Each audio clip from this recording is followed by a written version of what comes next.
Hello, welcome to Simon's Shed. Yes, I am back. As I said, after finishing the layout, I would be possibly spending my hard-earned cash on some new locos and rolling stock, and I've done just that and bought another authentically detailed model from Graham Farish by Backman,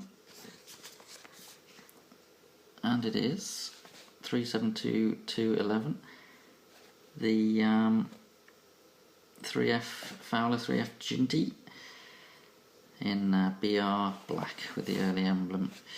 And yes, they've managed to squeeze in a 6-pin DCC socket. A bit more about that later, but there she is. I think what we need to do is get her out of the box and take a closer look.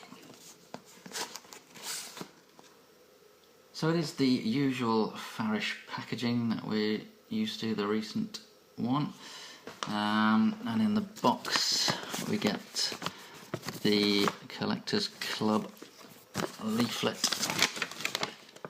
and the warranty form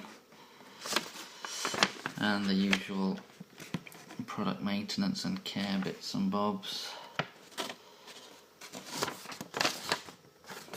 and the warranty.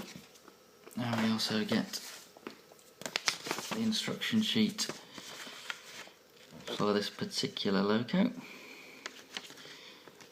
which covers running in and second radius curves they recommend, and how to get the body off, which, as you can see, we will need to do for DCC. I will be DCCing it shortly, and usual stuff about lubrication and that.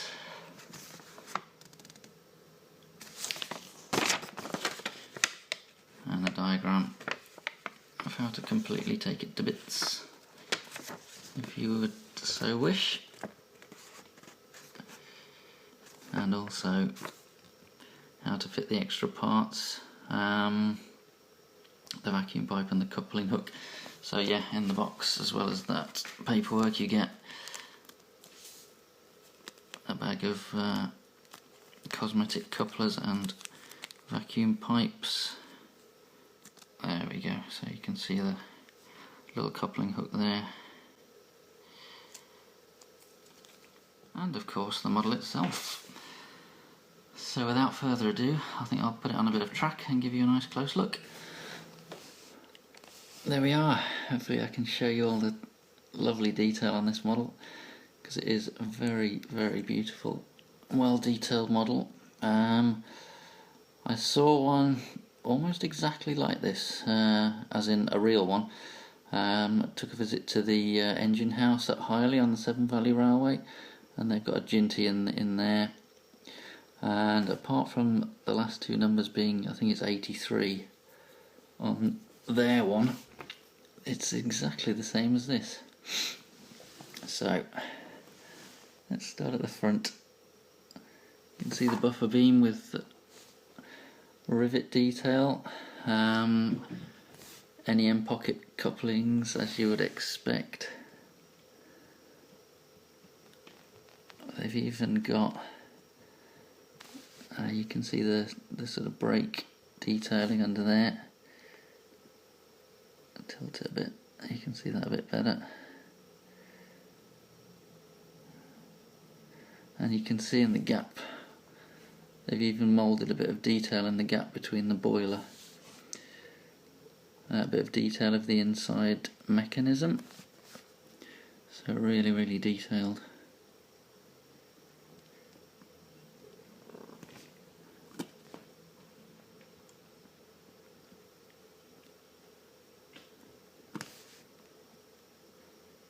In fact, I think the only compromise you can see quite clearly there, although from where I'm sort of viewing it, i.e. not through the viewfinder, you can't really see it as much, but the circuit board inside there, you're going to get compromises on a model this small, and I think that's a pretty good compromise. You can sort of darken that down yourself, try and hide it, but as I say, from here I can't really see it, but it's picking it up really well on the camera. The printing's really good. You can see some very fine bars on the windows there at the back. But overall, really like the detail, and it looks stunning. You can't help but love a Jinty. So we'll get her running in a minute. We'll try her out in DC first of all, but I am going to DCC this, and in order to do that we have to use a right-angled DCC decoder. Now they do one, Bachmann do one, which is 36556 RA for a right angle. You could just buy a normal one and try and bend the pins, but I've been using the Lens mini silver decoders, and they're about 30 quid, so I didn't really fancy trying to bend the pins on a 30 quid decoder. So there you can see, rather than the pins sticking straight out, they are at a right angle to the board. But first of all, let's see how she runs in DC. So, I've got my little practice board out I used to practice my scenery on, and it's a little first radius loop, and it's I've got my DC controller plugged in, and away she goes.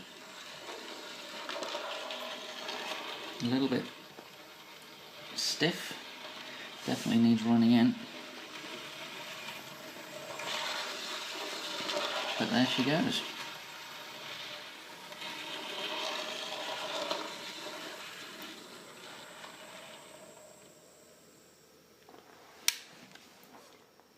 So there she is, she's run in about half an hour in each direction, and I should have said this is the new tooling of the Farish Ginty. I think it came out about February this year, so it is the latest tooling, and I paid £59 for this, which is pretty good.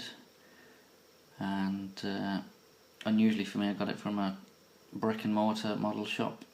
I went to Footplate Models in Kidderminster and picked this up on the way to the Severn Valley Railway. So next I think we're going to put the DCC chip in. What we need to do is get the body off, which you do by taking these 4 screws out.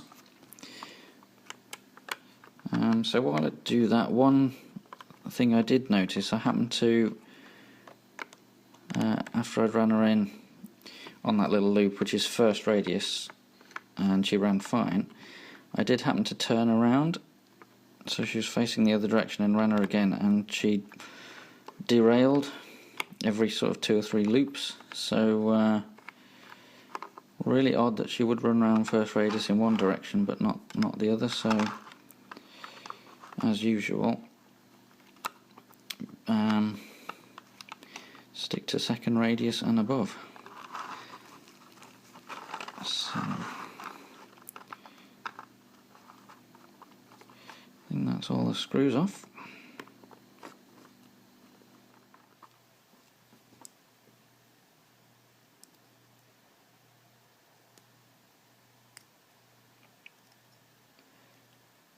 There we are.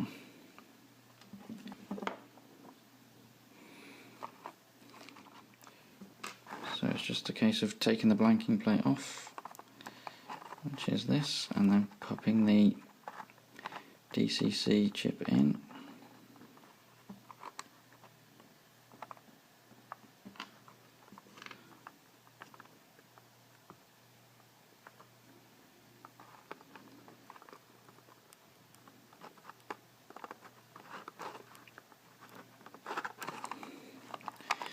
There we go.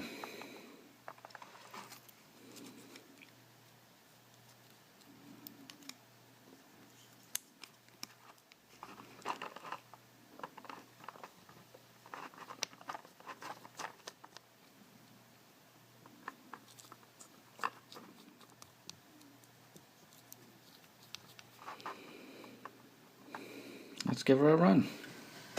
Right, we're at the proper layout. We're ready to test. I've test it under DCC. I've programmed the DCC number in and put a bit of acceleration and deceleration buffer in so it doesn't suddenly change directions.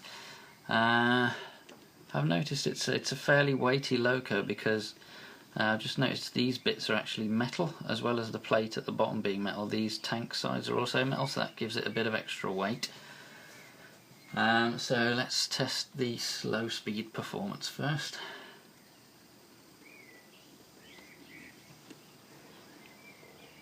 Pretty good, as you can see. I think it does need a bit more running in. It's still a little bit jerky, to be honest, but that's pretty slow.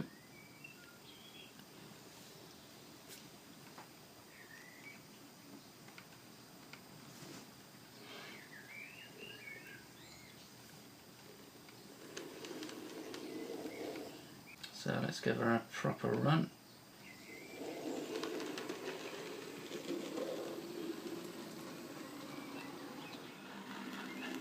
She's quite a quick loco. I did have to program in quite a bit of quite a high speed factor on the old E-Link to get her running at a realistic speed. But she's running well. I think it's time to do a bit of a haulage test.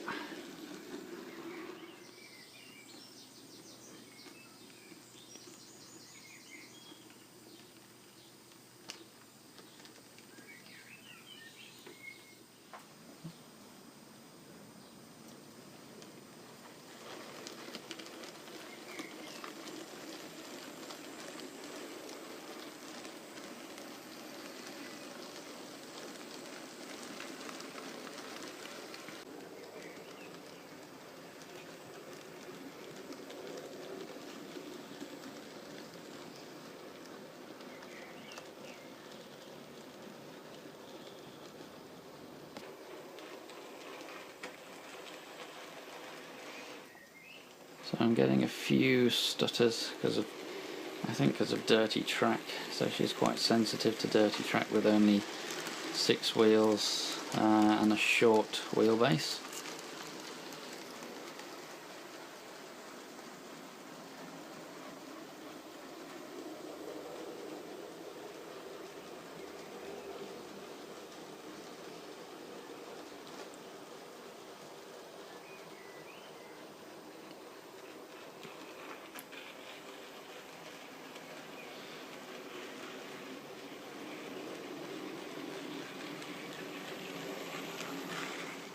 In conclusion then, a nicely detailed model, but make sure your track's clean and make sure you avoid first radius curves.